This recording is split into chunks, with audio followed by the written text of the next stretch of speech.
بسم اللہ الرحمن الرحیم۔ گمنام ہیرو کے معزز ناظرین السلام علیکم۔ دوستو لائک ضرور کر دیا کریں، شکریہ۔ آئیے چلتے ہیں کہانی کی طرف۔ آپ ادھر ہی بیٹھیں، آپ دونوں، میں نے آبی کی بات نظر انداز کرتے ہوئے کہا۔ کیا یہاں ٹیلی فون بھی موجود ہے؟ میں نے کچھ سوچتے ہوئے کہا۔ ہاں ٹیلی فون تو موجود ہے، یہ سہولت میں نے سب سے پہلے اپنے پیش نظر رکھی تھی۔ تکریم احمد نے پہلو کے کمرے کی طرف اشارہ کرتے ہوئے کہا۔ میں تیزی سے ادھر چلا آیا، ٹیلی فون واقعی وہاں موجود تھا۔ وہ دونوں میرے پاس آ ٹھہرے۔ وہ کمرہ بھی مکینوں کا آرام دہ بیڈ روم تھا اور ضرورت کی ساری چیزیں وہاں سلیقے سے رکھی گئی تھیں۔ یوں معلوم ہوتا تھا جیسے کوئی ابھی ابھی وہاں سے اٹھ کر باہر گیا ہے۔ تکریم احمد نے اس کی جھاڑ پونچھ کروا دی تھی۔ اس نے ہمارے کہنے کے مطابق اتنی تیزی سے کام کیا تھا کہ اس کی صلاحیت کی مجھے امداد دینا پڑی۔ ابھی ایک پلنگ پر پھیل کر بیٹھ گیا۔ یہ پنکھا چلا دیں تکریم صاحب، اور میری مانے تو فردوسی بیگم کو فارغ اوقات میں یہاں لے آیا کریں۔ چوری کے کام ایسی ہی اداس اور خاموش جگہوں پر مزہ دیتے ہیں۔ جی شکریہ، اس کا اپنا فلیٹ ہی بہت کافی ہے۔ یہ کہہ کر تکریم احمد آبی کے پاس ہی بیٹھ گیا۔ میں نے اس ہوٹل کا نمبر آپریٹر سے معلوم کر کے گھما دیا۔ ہیلو، کسی خاتون کی خمار آلود اور رسیلی آواز مجھے سنائی دی۔ ہیلو سویٹی، مجھے بتائیں کہ ادھر کوئی واردات تو نہیں ہو گئی؟ میں صدر تھانے سے بول رہا ہوں۔ جی یہاں ٹوائلٹ میں ایک آدمی بے ہوش ملا تھا، میں اسی کے بارے میں پوچھ رہا ہوں۔ کچھ پتہ معلوم ہوا اس کا؟ جی نہیں۔ حلیہ کیا ہے اس کا؟ وہ جینز پہنے ہوئے ہے جناب، اور مینیجر صاحب نے اسے ہسپتال بھیج دیا ہے۔ کس ہسپتال میں؟ یہ تو مجھے پتا نہیں ہے جناب، آپ پھر رنگ کریں، میں پوچھ رکھوں گی۔ اچھا ٹھیک ہے، میں مینیجر سے بات کر لیتا ہوں۔ یہ کہہ کر میں نے فون بند کر دیا۔ یوں کریں تکریم صاحب، آپ اور پیرزادہ صاحب بیٹھے، ایک گاڑی دو گراج میں بند کر دیں اور دوسری وہ میں لے جاتا ہوں، آپ میرا انتظار کریں۔ میں کمرے سے باہر نکلا تو آبی بھی میرے پیچھے آ گیا۔ بولا، جا رہا ہے جلانی، تیرا پروگرام کیا ہے؟ دیکھ میں کسی سرجن کو پکڑ کر لاتا ہوں، ان سب کے گردے نکلے ہوں گے، میں کتوں کے آگے ڈال دوں گا۔ میں ان سے وہی سلوک کروں گا جو دوسروں سے کرتے رہے ہیں۔ نہیں، یہ کام یہاں نہیں ہو سکے گا، ایسے آپریشن کے لیے سامان کی ضرورت ہوتی ہے۔ ہاں یہ تو مجھے خیال ہی نہیں رہا، ایک پورے آپریشن تھیٹر کی ضرورت ہوگی۔ یہی میں کہہ رہا ہوں، بہتر یہ ہے کہ تو انہیں قانون کے حوالے کر دے۔ ان کے بیان ہم ٹیپ کر لیتے ہیں، لکھ بھی لیں گے، اس پر ان کے دستخط بھی کروا لیں گے۔ کسی معتبر پولیس افیسر کو بھی بلایا جا سکتا ہے۔ یہی نہیں، بے شمار لوگوں کے مجرم ہیں، زبان کا فیصلہ ادھر نہیں ہو سکتا۔ تیرا خیال درست معلوم ہوتا ہے آبی، مگر یہ بھی تو دیکھ، ہم پولیس کے سامنے کس طرح جا سکتے ہیں؟ یہ کام تکریم احمد کرے گا۔ تم یہاں ڈلوں صاحب کو بلوا رہے ہو، ان کو ساری دنیا کے سامنے بے نقاب کرنا چاہیے۔ ٹھیک ہے، ہم یہی کرتے ہیں، میں ان کو ہوش میں لاتا ہوں۔ یہ کہہ کر میں کمرے کی طرف لوٹ گیا۔ ہم تینوں نے مل کر ان کو رسیوں سے اس طرح جکڑا کہ وہ کوئی حرکت نہ کر سکیں۔ اس کام سے فارغ ہو کر میں ان کو ہوش میں لے آیا، مگر اس کام میں مجھے 1 گھنٹہ لگ گیا۔ ڈاکٹر دمن سب سے پہلے ہوش میں آیا اور وحشت زدہ نظر سے گرد و پیش کو یوں دیکھنے لگا جیسے وہ سب اسے خواب میں دھندلا دکھائی دے رہا ہو۔ میں اس کے سامنے ہی بیٹھا تھا، اس کے چہرے سے صاف معلوم ہوتا تھا کہ وہ مجھے پہچان نہیں رہا ہے۔ وقت بھی بہت گزر گیا تھا، یہی حال عالیہ کا ہوا۔ وہ تو خوفزدہ ہو کر رونے ہی لگی، اپنے ہاتھ اور پاؤں کو بندھا دیکھ کر اس پر وحشت طاری ہونے لگی تھی۔ ترمزی، سواد خان اور اس کا ساتھی بھی پوری طرح ہوش میں آ چکے تھے۔ اس وقت وہ پانچوں ایک دوسرے کے قریب ایک صوفے پر بھیڑ کر بیٹھے تھے، یوں جیسے وہ کسی دعوت میں شریک۔ عالیہ اپنی بے بسی پر زیادہ ہی جلا اٹھی تھی، چیختی ہوئی بولی، یہ ہمیں کس نے باندھا ہے؟ ہم سے کیا چاہتے ہو تم؟ اس کے سامنے کھڑے تکریم احمد سے مخاطب تھی۔ وہ مجھے بالکل ہی نہیں پہچان سکی تھی۔ آپ نے مجھے پہچانا نہیں ہے ڈاکٹر صاحبہ، میں آپ کا بڑا پرانا خادم ہوں، غلام جیلانی۔ میں نے اس کے قریب جا کر قالین پر اپنے پاؤں رکھتے ہوئے کہا۔ میرا نام سنتے ہی اس کی آنکھوں میں چنگاریاں سی پھوٹنے لگیں، اس کا چہرہ ایک دم تمتما اٹھا۔ غصے کی تیز لہر اس کے دماغ تک پہنچی تو اس نے نفرت سے میری طرف تھوک دیا۔ ابھی میرے داہنے ہاتھ کھڑا تھا، وہ بھی ضبط نہ کر سکا۔ اس نے عالیہ کے نرم و ملائم بال ہاتھ میں لے کر اس کا چہرہ اوپر اٹھایا اور پھر تڑاک سے ایک کرارا سا تھپڑ اس کے رخسار پر مار کر بولا، تجھے کب تمیز آئے گی میری جان؟ ہم لوگوں کو بھی نہیں پہچانتی ہو؟ مجھ سے بات کرو میاں، کیا چاہتے ہو؟ ڈاکٹر دمن نے بڑے تحکم امیز لہجے میں کہا۔ ابھی فوراً اس کی طرف متوجہ ہو گیا، بولا، اس بیڑیے کو اپنا پیٹ دکھا جلانی اور پوچھ اس سے کہ تیرے گردے کہ اس نے کتنے دام کھڑے کیے تھے۔ ہاں ڈنگر ڈاکٹر صاحب، یہ دیکھیں آپ کے نشتر کا کرشمہ، میں نے پیٹ کا مندمل زخم اسے دکھاتے ہوئے کہا۔ وہ اب مجھے پہچان چکا تھا۔ ایک عجیب سی بے بسی میں بجھی طنز بری مسکراہٹ اس کے لبوں پر ابری، بولا، میں ڈنگر ڈاکٹر ہوں نا، اسی لیے تم ایسے جانوروں کا علاج جس طرح ہو سکے کر لیتا ہوں۔ کیا چاہتے ہو تم سے اپنے اور تمام لوگوں کے زخموں کا میں حساب لوں گا، اور یہ ایک اچھی بات ہے کہ ڈاکٹر ترمذی آپ کے سامنے موجود ہیں۔ یہ کہہ کر میں ترمذی سے مخاطب ہو گیا۔ وہ تصویر حیرت بنا یہ سب کچھ دیکھ رہا تھا۔ میں نے اپنی قمیض پتلون میں اڑس کر سگریٹ ڈاکٹر ترمذی کے لبوں میں رکھ دیا اور اسے تیلی دکھاتے ہوئے کہا، میں آپ سے بہت شرمندہ ہوں ڈاکٹر ترمذی، مگر اچھا ہے کہ آپ یہاں موجود ہیں۔ اس نے سگریٹ کا گہرا کش لگایا تو میں نے آگے بڑھ کر اس کے دونوں ہاتھ کھول دیے۔ ہم آپ کو کوئی گزاند نہیں پہنچانا چاہتے ہیں ترمذی صاحب، مگر اس بیڑیے اور اس کی مادہ کے کرتوت آپ کے علم میں ضرور آنے چاہیے۔ میں آپ کا مطلب نہیں سمجھا ڈاکٹر دمن تو ہمارے بہت ہی قابل فخر سرجن ہیں، آپ کو کیا شکایت ہے ان سے؟ صرف مجھے ہی شکایت نہیں ہے، اس ابلیس زادے سے ایک دنیا پریشان ہو گئی ہے۔ یہ کہہ کر میں نے وہ سب اسے بتا دیا جو اب تک ان دونوں کے بارے میں مجھے معلوم تھا۔ اس کی حیرت دیدنی تھی۔ یہ تو ناقابل معافی جرم ہے صاحب، مجھے یقین نہیں آ رہا ہے۔ ہاں، اور اسی یقین دہانی کے لیے ہم نے ان کو یہاں باندھا ہے۔ یہ ہماری خوش قسمتی ہے کہ کوئی خون خرابہ کیے بغیر ہم ان کو یہاں لے آئے ہیں، اور یہ خود آپ کو بتائیں گے کہ میں کہاں تک سچ کہہ رہا ہوں۔ اگر یہ سچ ہے تو آپ اس بارے میں کیا کہتے ہیں ڈاکٹر دمن؟ یہ بکتا ہے، یہ شخص جرائم پیشہ لوگوں کا سرگنا ہے اور پھانسی کی کوٹڑی سے مفرور مجرم ہے۔ پولیس اس کی تلاش میں پھر رہی ہے، اور اب یہ ہم سے اس بات کا انتقام لے رہا ہے کہ ہم نے اسے پولیس کے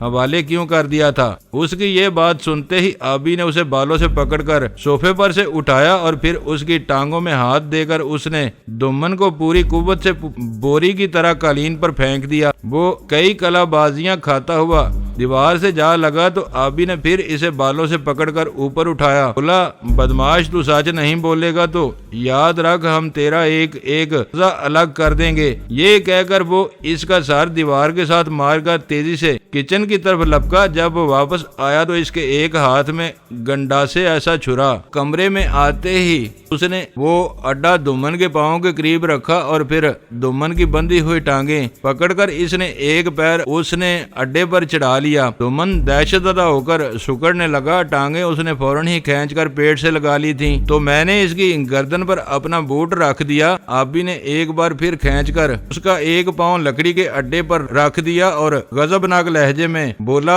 اگر تو ترمذی صاحب کے سامنے سچ نہیں بولے گا کتے کے بچے تو میں ایک ایک کر کے تیرے ہاتھ پیر کاٹ دوں گا۔ یہ کہہ کر اس نے وار کرنے کے انداز میں وہ چاپڑ اوپر اٹھایا تو ڈاکٹر دمن ایک بار پھر لرز کر پیچھے کھسکا اور ایک بار پھر وہ اپنی ٹانگیں آبی کے ہاتھ سے چھڑانے میں کامیاب ہو گیا۔ عین اس وقت مجھے کمرے کے ایک کونے میں بید کی پتلی سی چھڑی نظر آ گئی۔ وہ میں نے لپک کر اٹھا لی اور ڈاکٹر دمن کو بالوں سے پکڑ کر اس چھڑی سے ادھیڑ ڈالا، یوں کہ اس کی کمر سے لہو رس کر قمیض پر اترنے لگا۔ وہ بری طرح چیخ رہا تھا اور عالیہ مسلسل ذبح ہوتے ہوئی بکری کی طرح کرا رہی تھی، مگر مجھے اس پر کوئی ترس نہیں آ رہا تھا۔ بول بدماش، تو زبان کھولے گا نہیں؟ تجھ سے ہم ایک ایک حرف سچ سننا چاہتے ہیں۔ اور ترمذی صاحب کی موجودگی میں اس کو اب احساس ہو چکا تھا کہ ہم اس کا کوئی نخرہ برداشت نہیں کریں گے۔ سواد خان کا رنگ بھی زرد پڑ چکا تھا اور وہ پھٹی پھٹی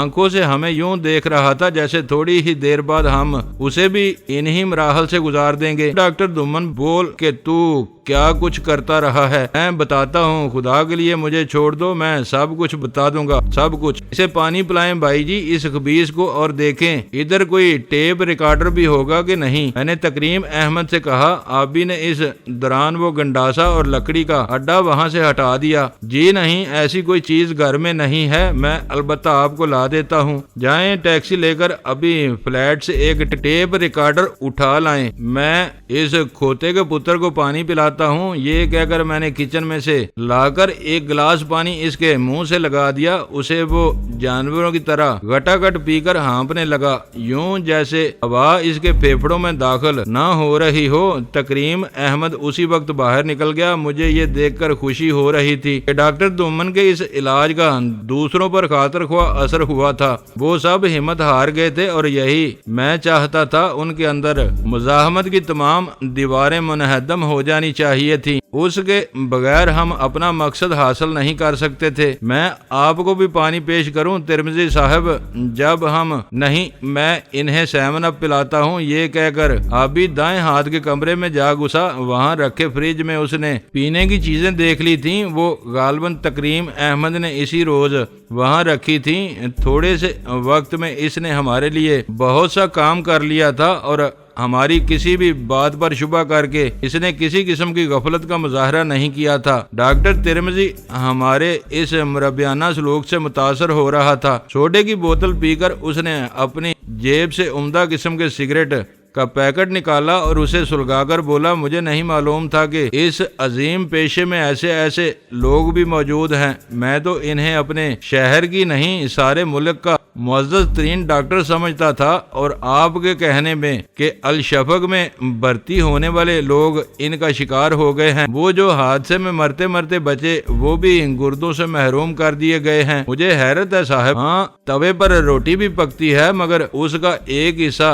سیاہی کا منبع بن جاتا ہے۔ میں نے دیوار کے ساتھ لگے بیڈ پر بیٹھے ہوئے ڈاکٹر سے کہا، یہ سواد خان اس شیطان کا گرگا ہے، اس سے پوچھیں کتنی دولت کما چکا ہے۔ کیوں اوئے بدماش کی اولاد، تو سیدھی طرح بولے گا کہ نہیں؟ میں تم سے کیا بولوں، میرے ہاتھ تو بندے پڑے ہیں، تم ہمیں بے بس کر چکے ہو، جو کہو گے ہم مان لیں گے۔ نہیں، اگر تیرے دل میں کوئی حسرت ہے تو میں وہ ضرور پوری کر دوں گا۔ بہتر یہ ہے کہ تو اپنے حصے کی کارروائی ترمذی صاحب کو بتا دے کہ کیا میں نے جو کچھ کہا ہے جھوٹ ہے؟ نہیں، یہ سب کچھ سچ ہے۔ ہم نے ہی ان دونوں آدمیوں کو بے ہوشی کی حالت میں منی بس سے نکال کر اسٹار گیٹ کے عقب میں بنی کوٹھی پر پہنچایا تھا۔ وہاں ایک بڑا تہہ خانہ ہے جس میں ڈاکٹر صاحب نے آپریشن کا تمام سامان لگوا رکھا ہے۔ ان دونوں کے گردے ڈاکٹر عالیہ نے نکالے تھے، یہ بھی اس آپریشن میں ماہر بن چکی ہیں۔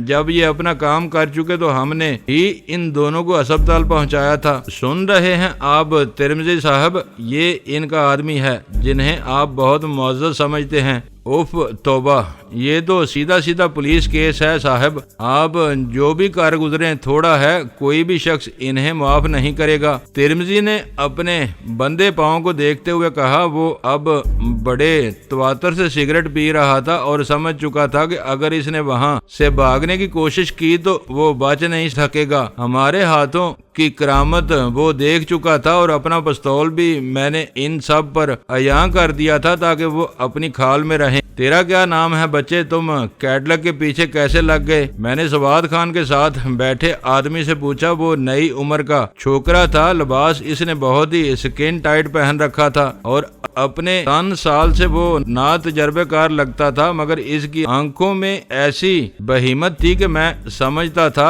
اسے موقع ملے تو وہ ہماری شہ رگ پر منہ رکھ کر ہمارا سارا خون پی جائے۔ میرا اثر اس کے بارے میں یہی تھا، بڑے سخت رگو ریشے کا جوان تھا وہ اور ایسے ہی کاموں کے لیے بنا تھا۔ اسے بے ہوش کرنے میں مجھے خاصی دقت پیش آئی تھی۔ میری بات کا اس نے کوئی جواب نہ دیا تو میں نے بیت کی چھڑی تڑاک سے اس کے کان پر دے ماری۔ میں ان میں سے کسی کے لیے ذرا سی بھی روح رعایت برتنا نہیں چاہتا تھا۔ ہماری دہشت ان کی ہڈیوں میں اتر جانی چاہیے تھی۔ وہ بلبلا اٹھا، کان اس کا بری طرح سرخ ہو گیا۔ تو بولتا کیوں نہیں؟ اوئے تو سمجھتا ہے ہم تجھے چھوڑ دیں گے؟ بتا کیا نام ہے تیرا؟ میرا نام علی مگسی ہے، مگر یاد رکھ تیری ایک ایک بات کا ہم تجھ سے خوفناک بدلہ لیں گے۔ میں نے تپ کر ایک اور ضرب اس کے اسی کان پر لگائی۔ اس نے یوں سر ڈال دیا جیسے اس کے حواس گم ہو گئے ہیں، مگر چند ثانیوں بعد وہ میری توقع کے بالکل برعکس بندی ہوئی حالت میں اپنے پاؤں پر کھڑا ہو کر اچھلا اور مجھ پر چیتے ایسی پھرتی سے یوں آ پڑا کہ اس کی بندی ہوئی باہوں کا حلقہ میری گردن میں تھا اور وہ اب اپنی دونوں کوہنیاں میری ہتھیلی میں دائیں بائیں دنسا رہا تھا۔ میں سمجھا وہ میری ہنسلی توڑ دے گا۔ میں نے دونوں ہاتھ اس کی گردن پر جما کر اپنی انگلیاں اس کے نرخرے پر جما دیں۔ اس کا دم گھٹنے لگا تو میری گردن پر اس کا بوجھ ہٹ گیا۔ اس نے آگے جھک کر میرا کان اپنے دانتوں میں لینا چاہا تو میں نے اس کی گردن چھوڑ دی اور اسے کمر سے پکڑ کر ذرا اوپر اٹھا کر پوری قوت سے اچھال کر ڈاکٹر دمن کے اوپر گرا دیا، مگر وہ پلٹ کر دیوار سے جا لگا اور ایک بار پھر اٹھ گیا اور میں دیکھ کر حیران رہ گیا کہ اس نے اپنی باہوں پر بندی رسی اپنی بے پناہ قوت سے توڑ ڈالی تھی اور پاؤں میں بھی اس کی آنکھوں میں خونخوار چیتے ایسی بہیمت کچھ اور زیادہ چمک گئی تھی۔ ابھی صوفے کے کنارے پر ایک طرف ہو کر کھڑا تھا۔ اس نے مداخلت سے گریز کیا، البتہ اس کا پستول سیدھے ہاتھ میں آ چکا تھا۔ مگسی نے رسیاں توڑاتے ہی پاؤں بدلے اور کمرے کے کونے کی طرف اتنی برق رفتاری سے گیا کہ میں اس کا ارادہ ہی نہ سمجھ سکا۔ وہ اب ہوا میں گولی کی طرح اڑتا ہوا میری طرف آ رہا تھا۔ ایک جست سے وہ میرے سینے پر دونوں پاؤں مار ہی دیتا، مگر عین آخری ثانیے میں ایک طرف ہٹ گیا اور وہ سیدھا فوم کے بیڈ پر جا گرا۔ وہ ایسا تماشا دکھا رہا تھا کہ ابھی بھی آشکار اٹھا اور پھر مجھے اپنی حماقت کا احساس ہوا۔ ہم ان میں سے کسی کی بھی تلاشی نہ لے سکے تھے۔ میری آنکھوں کے سامنے اب ایک پتلے سے پھال کا تیز دار خنجر لہرا رہا تھا، ایسا خنجر جس کا دستہ ہلکا تھا اور پھال اس کے مقابلے میں کہیں زیادہ وزنی، اور اسے مگسی نے نوک کی طرف سے پکڑ کر اتنی تیزی سے پھینک دیا تھا کہ اگر میری نظر اس کے ہاتھ پر نہ ہوتی تو وہ خنجر سیدھا میرے سینے میں دنس چکا ہوتا، مگر اس کے ہاتھ کی حرکت کے ساتھ ہی میں نشانے سے ہٹ گیا۔ خنجر سیدھا سامنے کی چوبی الماری کے تختے میں لگا۔ وہ اتنی قوت سے پھینکا گیا تھا کہ الماری کے انچ موٹے دلے میں دستے تک دنس گیا۔ مگسی اپنی اس کوشش کی ناکامی پر تل ملایا اور ایک بار پھر وہ پورے قد سے اچھل کر میرے سینے پر ہوائی ضرب لگانے کے لیے میری طرف اڑا، مگر میں نے نیچے جھک کر اسے دیوار میں لگنے دیا۔ وہ سر کے بل فرش پر گرا تو میں نے اس کی دونوں ٹانگیں پکڑ کر مکفل کر دی، یوں کہ جوں جوں میرا دباؤ بڑھا اس کی چیخیں زیادہ دلدوز ہوتی گئیں۔ مجھے کچھ اتنا طیش آ چکا تھا کہ اسے کوئی موقع دیے بغیر میں نے اس کے زانوں پر دباؤ ایک دم اتنا بڑھا دیا کہ کڑ کڑا ایسی آوازوں کے ساتھ ہی اس کے گھٹنے کا ٹوٹ گیا۔ اس کی مہیب چیخ کمرے میں گونجی اور پھر وہ درد کی شدت سے نڈال ہو کر اوندے منہ فرش پر سر پٹکنے لگا۔ اس وقت میں نے دل سے چاہا کہ خدا کرے اسے کوئی زیادہ نقصان نہ پہنچ گیا ہو۔ وہ بڑا جی دار جوان تھا اور ابھی وہ ان کے گروہ میں نیا ہی شامل ہوا تھا۔ اس کو یوں بے بس ہوتا دیکھ کر ابھی بولا، یار تیرا ہاتھ کچھ زیادہ ہی سخت پڑ گیا ہے، یہ بڑا کاری جوان ہے، اسے ضائع نہ کر۔ یہ کہہ کر وہ مگسی کے پاس آ بیٹھا اور اسے دونوں ہاتھوں میں اٹھا کر اس نے بڑی احتیاط سے بیڈ پر ڈال دیا اور پھر اس کا گھٹنا بڑے ہی درد مندانہ انداز سے سیدھا کرنے لگا۔ جو ہی اس نے مگسی کے گھٹنے کو پکڑ کر سیدھا کرنے کی کوشش کی، اس کی چیخیں اور زیادہ دلدوز ہو گئیں۔ اس کے اس بھیانک انجام پر مجھے افسوس ہونے لگا تھا۔ میں نے بھاگ کر فریج میں سے ایک کوکا کولا بوتل نکالی اور اس کے پاس لے جا کر آبی کو تھما دی۔ وہ بوتل آبی نے دانتوں سے کھول کر مگسی کے منہ سے لگا دی۔ اسے پی جوان اور درد کو سہ جا، ذرا دیر کے لیے ہم تیرا علاج کروا لیں گے، مجھے تم سے بہت ہمدردی ہے، تو حق ادا کر سکتا ہے۔ آبی کو یہ بات سنتے ہی مگسی کی اوف تھم گئی۔ اس نے متشکر انداز سے بوتل حلق سے نیچے انڈیل لی اور گھٹنے پر اپنا ہاتھ رکھ کر بولا، میں نے ایسا تیز جوان کوئی نہیں دیکھا، یہ پہلا آدمی ہے جس نے مجھے زیر کر لیا ہے اور مجھے خوشی ہے کہ یہ کمینہ دشمن نہیں ہے، اسے یہی کرنا چاہیے تھا ورنہ میں اسے مار دیتا۔ مگسی نے یہ باتیں کچھ ایسے لہجے میں کہیں کہ میں ان سے متاثر ہوئے بغیر نہ رہ سکا۔ وہ ذرا دیر کے لیے اپنی بے پناہ اذیت کو بھول گیا تھا۔ اس کو ذرا دیکھیں، ڈاکٹر ترمذی ترمذی صاحب کہیں اس کا زیادہ نقصان تو نہیں ہو گیا؟ میں نے ترمذی کو اس کے پاؤں پر سے اکھاڑ کر باہوں میں اٹھاتے ہوئے کہا اور پھر اسے لے جا کر مغزی کے پاس بیڈ پر بٹھا دیا۔ ترمذی نے اس کے گھٹنے کو ماہر المشاط ایسی لمبی استخوانی انگلیوں سے ٹٹول کر دیکھا اور قدرے توقف کے بعد بولا، ایک یہ دائیں طرف کا جوڑ متاثر ہوا ہے، بہرحال یہ درست ہو جائے گا، پلستر میں ٹانگ 15 دن رکھنی پڑے گی۔ آپ ہماری اس عدالت سے فارغ ہوں تو اس کو اپنے ساتھ لے جائیں اور اس کا علاج کرائیں، ہم کسی کو بلا وجہ کوئی زخم نہیں لگانا چاہتے۔ عدالت، آپ ٹھیک کہتے ہیں، کبھی کبھی مظلوموں کی بھی عدالت لگ ہی جاتی ہے، مگر میں قسم کھاتا ہوں کہ آپ قانون کے سامنے نہ بھی جائیں تو بھی میں ان خبیثوں کو سزا دلوائے بغیر نہیں رہوں گا۔ میری دوستی اس ڈاکٹر سے بہت پرانی ہے، مگر مجھے نہیں معلوم تھا کہ یہ اس پیشے کے لیے آستین کا سانپ بن چکا ہے۔ اس نے بے شمار دولت جمع کر رکھی ہے ڈاکٹر، بے شمار دولت، یہاں تک کہ اس کے ہاتھ نیو یارک تک پھیلے ہوئے ہیں، وہاں کے بینک میں بھی ان کی موٹی رقم جمع ہوگی۔ یہ خود بولے گا، ڈاکٹر نہیں بولے گا تو میں اس کا قیمہ کر دوں گا اور یہ گشتی بھی یہاں سے زندہ نہیں جا سکے گی۔ میں نے عالیہ کی طرف غضبناک نگاہوں سے دیکھتے ہوئے کہا، اس کی آنکھوں سے اب آنسو نہیں بہ رہے تھے، جو بہ چکے تھے وہ اس کے زرد رخساروں پر میلی لکیروں کی صورت میں خشک ہونے لگے تھے، اور سہولت خان کی آنکھیں بھی اب بجھنے کو تھیں۔ وہ ہم سے نظریں نہیں ملا رہا تھا، سر جھکا کر وہ اپنے پاؤں پر بندی رسی کو یوں دیکھ رہا تھا جیسے وہ یہ سب کچھ اپنی تقدیر سمجھ کر قبول کر چکا ہو۔ ڈاکٹر دومن بھی اب مکمل طور پر مغلوب ہو چکا تھا اور اسے یقین آ گیا تھا کہ جس سنگین صورتحال سے وہ دو چار ہے، اس سے مفر کی کوئی صورت نہیں نکلے گی۔ آبی نے ڈاکٹر ترمذی کو سہارا دے کر اٹھایا اور لے جا کر پھر سواد خان کے پاس صوفے پر بٹھا دیا۔ بولا، آپ سے ہم بہت معذرت خواہ ہیں ڈاکٹر، یہ ہماری مجبوری ہے، آپ کو ہم 1000 معذرت کے ساتھ گھر چھوڑ کر آئیں گے۔ یہ کیٹلک آپ کی ہے؟ نہیں صاحب، یہ بھی اس سرجن کی ہے، بلکہ اسے سور جنا کہنا زیادہ صحیح ہوگا۔ استغفر اللہ، میں تو اس کا یہ مکروہ رخ دیکھ کر حیران رہ گیا۔ یہ 15 سال سے میری دوستی کا دم بھر رہا تھا اور کہتا یہ تھا کہ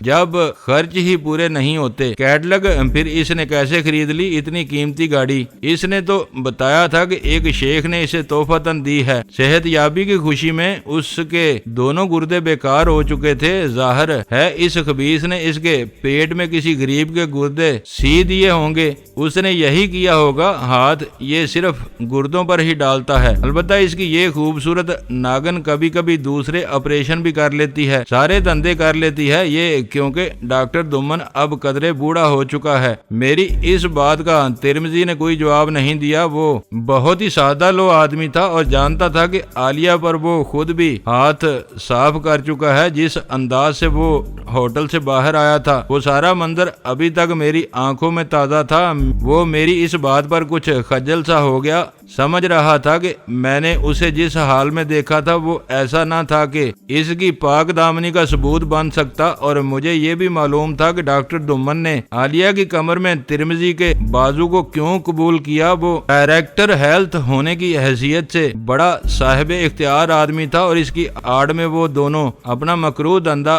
بڑی دلیری سے جاری رکھے ہوئے تھے کہ عالیہ کا سیاں کوتوال تھا۔ یہ بھی سور داس بنے رہے ہیں، ان کے سامنے اگر یہ اپنی آنکھیں کھلی رکھتے تو ان کے کرتوت ان پر ظاہر نہ ہو جاتے۔ میں نے اس کے پیش کردہ ایک کیلے سگریٹ کو رومال سے صاف کرتے ہوئے کہا، وہ سالہ ہر بار مجھ سے یہی سلوک کرتا رہتا تھا، جب اور کچھ نہ سوجے تو وہ ایک تھوک آلودہ سگریٹ میرے منہ میں دے دیتا تھا۔ میری بات کا بھی ترمذی نے کوئی جواب نہ دیا، کسی گہری سوچ میں ڈوبا رہا۔ آبی نے سگریٹ کا گہرا کش لے کر کہا، ویسے ڈاکٹر صاحب آپس کی بات ہے، عالیہ اگر آپ کی سرجری کی ذات میں آ چکی ہے تو یہ عین فطرت کے مطابق معاملہ ہے۔ دیکھیں ہے تو یہ گل بدن دیکھ کر تو لبے جان مریض بھی اٹھ بیٹھتے ہوں گے۔ اس مسیح نفس کو آبی نے اپنی نظریں عالیہ پر جماتے ہوئے کہا، ڈائریکٹر ہیلتھ کی حیثیت سے تو تمام خوبصورت ڈاکٹروں نرسوں پر ان کا حق ہے۔ میں نے آبی کی بات کو سہارا دیتے ہوئے کہا، مجھے شرمندہ نہ کریں جناب، میں جانتا ہوں آپ مجھے کس حال حال میں دیکھ چکے ہیں، مجھے اپنی اس حرکت پر اب دلی ندامت محسوس ہو رہی ہے، اور میری اس جسارت میں بھی اس عورت کی اپنی پیش قدمی کا دخل تھا۔ ڈاکٹر ترمذی نے ہماری طرف دیکھے بغیر کہا، اس کی نظریں اپنے جکڑے ہوئے پاؤں کی رسی پر جمی تھی۔ میں نے آبی کو مزید بات کرنے سے منع کر دیا۔ عین اس وقت تکریم احمد کمرے میں داخل ہوا۔ وہ ہاتھوں میں ایک بڑا سا ٹیپ ریکارڈر اٹھائے ہوئے تھا اور اپنے پیچھے وہ کوٹھی کے بڑے گیٹ اور چھوٹے دروازے بند کرتا آ رہا تھا۔ آبی نے اس کے ہاتھ سے ٹیپ ریکارڈر جپٹ کر اس کو اچھی طرح ٹھوک بجا کر دیکھ لیا۔ اس کو جب یقین ہو گیا کہ اس میں کوئی نقص نہیں ہے اور وہ ٹھیک کام کرے گا تو وہ کرسی کھینچ کر ڈاکٹر دومن کے پاس جا بیٹھا۔ بولا، ڈاکٹر دومن، تمہیں ترمذی صاحب کے سامنے یہاں سب کچھ بتانا پڑے گا جو اب تک تم کر چکے ہو، ورنہ یاد رکھو تمہارے سامنے اس عالیہ کو میں ایسا ذلیل کروں گا کہ تم کبھی نہ بھول سکو گے۔ تم پر ہمیں جو اختیار حاصل ہو گیا ہے یہ خدا کی طرف سے ہے، بھول جاؤ گے تمہاری دوستی اور دراز ہو سکتی ہے۔ یہ تمہاری فلم کا دی اینڈ ہے، سمجھ رہے ہو نا؟ اب بولو تمہیں کیا کہنا ہے۔ اس کی یہ بات سنتے ہی عالیہ چیختی ہوئی اٹھی، مگر پھر لڑکھڑا کر صوفے پر گر گئی۔ بولی، ہمیں کچھ نہیں کہنا ڈاکٹر، ان کی بکواس مت سنو، ہمیں خواہ مخواہ ذلیل کر رہے ہیں۔ اگر اس کے پاؤں بندھے ہوئے نہ ہوتے تو وہ سیدھی ڈاکٹر دومن کے پاس جا بیٹھتی۔ وہ ابھی تک کمر پر لگی ضربوں کے اثر سے کرا رہا تھا اور مگسی کا گھٹنا سوجنے لگا تھا۔ سوچ لے مس چمک چھلو، یہ نخرہ بہت مہنگا پڑے گا۔ میں نے بڑے ہی بازاری لہجے میں اسے متنبہ کیا۔ وہ ہذیان بکنے لگی تھی۔ میں نے اٹھ کر اسے بالوں سے پکڑ کر صوفے سے گھسیٹ کر کھڑا کیا۔ اس کے ارادے بھانپ کر دومن چلایا، خدا کے لیے ہمیں ذلیل نہ کرو، میں وہ سب کچھ تمہیں بتا دوں گا جو مجھے معلوم ہے۔ آبی نے عالیہ کو پھر صوفے پر دھکیل دیا۔ بولا، ہماری معلومات ہمیں نہیں چاہیے، ہمیں یہ معلوم کرنا ہے کہ تم اب تک کیا کرتے رہے ہو۔ مجھے کسی اور کمرے میں لے چلو اور مجھے یہ گولیاں لا دو، درد سے میں مرا جاتا ہوں۔ یہ درد تمہاری صحت کے لیے اچھا ہے، البتہ تمہیں ہم دوسرے کمرے میں ڈال دیں گے۔ یہ کہہ کر آبی نے ٹیپ ریکارڈر اٹھایا اور مجھ سے مخاطب ہو کر بولا، اسے اٹھا بھائی اس میت کو۔ یہ کہہ کر اس نے ڈاکٹر دومن کے بندے پیر رسی کے جکڑ بند سے پکڑ کر اوپر اٹھا لیے۔ دوسری طرف سے میں نے اس کو بازوؤں سے پکڑ لیا۔ جب ہم نے اسے اٹھا لیا تو آبی بلند آواز سے بولا، کلمہ شہادت۔ اس کی رگے ظرافت کچھ زیادہ ہی پھٹک رہی تھی اور وہ اس ڈاکٹر کو قطعی طور پر مردہ سمجھ چکا تھا۔ جب ہم اسے دوسرے کمرے میں قالین پر ڈال چکے تو وہ بولا، اگر تم ہمیں چھوڑ دو تو میں تمہیں منہ مانگی رقم دینے کو تیار ہوں۔ کتنی؟ مثلاً کچھ اپنی قیمت بھی تو لگاؤ۔ میں تمہیں 50 لاکھ روپیہ دے سکتا ہوں، اس نے آبی سے مخاطب ہو کر کہا۔ آبی کا ذہن ایک بار تو بری طرح سنسنا گیا۔ بولا، 50 لاکھ یعنی آدھا کروڑ، یہی کہہ رہے ہو نا تم؟ ہاں، اتنی بڑی رقم تمہیں کہیں سے نہیں مل سکے گی، اور میں وعدہ کرتا ہوں کہ تمہارے خلاف پولیس میں کوئی رپورٹ درج نہیں کراؤں گا۔ یعنی تمہارے دل میں یہ حسرت ابھی باقی ہے کہ پولیس آئے اور تمہیں چھڑا کر لے جائے؟ ڈاکٹر دومن، میں نے دانت پیستے ہوئے کہا، وہ ہمیں ایک اور ہی چکر میں ڈال رہا تھا۔ ٹھہر جا یار۔ ہاں ڈاکٹر، تم نے 50 لاکھ ہی کہا ہے نا؟ آبی نے بے صبر ہو کر پوچھا۔ ہاں 50 لاکھ۔ میں تمہیں اس سے زیادہ بڑی رقم دے سکتا ہوں، مگر شرط یہ ہے کہ ہمیں آج ہی رہا کر دو۔ تمہاری چیک بک کہاں ہے؟ گاڑی میں پڑی ہے، میرے بریف کیس میں، وہ ڈگی میں رکھا ہوگا۔ میرا جی چاہتا ہے کہ تمہارا منہ چوم لوں۔ ڈاکٹر، کتنے نیک آدمی ہو تم۔ ذرا ادھر آئیں جلانی بھائی، میں آپ سے کچھ مشورہ کرنا چاہتا ہوں۔ یہ کہہ کر آبی مجھے بازو سے پکڑ کر تیسرے کمرے میں لے گیا۔ بولا، دیکھو بڑے میں، تو یوں ظاہر کر جیسے تو اس پیشکش کو خوشی سے قبول کر لے گا۔ میں اس سے چیک لکھواتا ہوں۔ اگر کل صبح بینک سے ہمیں رقم مل جائے تو وہ ہم لے لیں گے اور اپنا پرنالہ ہم وہیں رکھیں گے۔ وہ اتنا احمق نہیں ہے پیارے، تیرے جیسے کئی اس نے بیچ کھائے ہیں۔ نہیں یار، یہ بہت اچھی پیشکش ہے، میں اسے برضاؤ رغبت اور بقائمی ہوش و حواس قبول کرتا ہوں۔ تو دیکھتا رہ، میں اس کے چاول چنے کر کے رہوں گا۔ چیک میں اس شرط پر لوں گا کہ ان لوگوں کی رہائی رقم ملنے پر منحصر ہوگی۔ میں رقم لے آؤں تو پھر ان کو ہم بیلن میں سے گزار لیں گے۔ تیری مرضی ہے ابھی، مگر اس کا مشورہ بہرحال نہیں دے سکتا، ہمیں بہت سوچ سمجھ کر چلنا ہوگا۔ یار اس میں حرج ہی کیا ہے، ان کو ہم چھوڑیں گے تو نہیں۔ چترول کر کے اس کا بیان ٹیپ کرو اور ان کو پولیس کے حوالے کر دو۔ پولیس سے بھی بچ نکلیں گے کیونکہ مدعی کوئی نہیں ہوگا۔ کیوں نہیں ہوگا؟ وہ عارف ہے، وہ وہاب ہے، پھر مردان شاہ کا بھتیجا بھی ابھی زندہ ہے، ان کو ہم مدعی بنا دیں گے۔ ایک تھانہ 1 لاکھ میں خریدا جا سکتا ہے اور یہ ایسی پلید شے ہے کہ سارے کیس کا رشوت دے کر بیڑا غرق کروا دے گا۔ پھر تیرا کیا خیال ہے؟ میں انہیں اپنے ہاتھ سے گولی مار دوں گا۔ ابھی تو بہرحال رقم نکلوا اس کے گلے پر انگوٹھا رکھ کر۔ ٹھیک ہے، میں اسے چیک لکھواتا ہوں۔ یہ کہہ کر وہ مجھے اپنے ساتھ لے کر ڈاکٹر دمن کے پاس جا پہنچا اور پھر مجھے اس کی نگرانی پر مامور کر کے وہ کیڈلک کی ڈگی سے اس کا بریف کیس نکال لایا۔ گاڑی کی چابیوں کے گچھے میں ہی بریف کیس کی چابی موجود تھی۔ اس کی مدد سے ڈاکٹر دمن کے کہنے کے مطابق آبی نے بریف کیس کھول کر اس میں سے کئی چیک بک نکال کر سامنے رکھ لی۔ اس نے 3 بینکوں میں اپنا حساب کھول رکھا تھا اور ان میں سے ایک بینک بین الاقوامی سطح پر کام کرتا تھا اور ڈالر کے کاروبار کے لیے مشہور تھا۔ تو پھر ڈاکٹر دمن صاحب طے یہ پایا کہ آپ ہمیں کم از کم 1 کروڑ روپیہ دے دیں تو ہم آپ کو باعزت رہا کر دیں گے۔ کیا میں ٹھیک کہہ رہا ہوں؟ نہیں، میں آپ کو 75 لاکھ روپے دے سکتا ہوں، اس سے زیادہ کا میں متحمل نہیں ہو سکتا۔ دوستو ویڈیو کو لائک ضرور کر دیا کریں۔ ISI پاک آرمی زندہ باد، پاکستان پائندہ باد۔ معزز ناظرین، اپنا خیال رکھیے گا اور اپنے اس چینل کا بھی شکریہ۔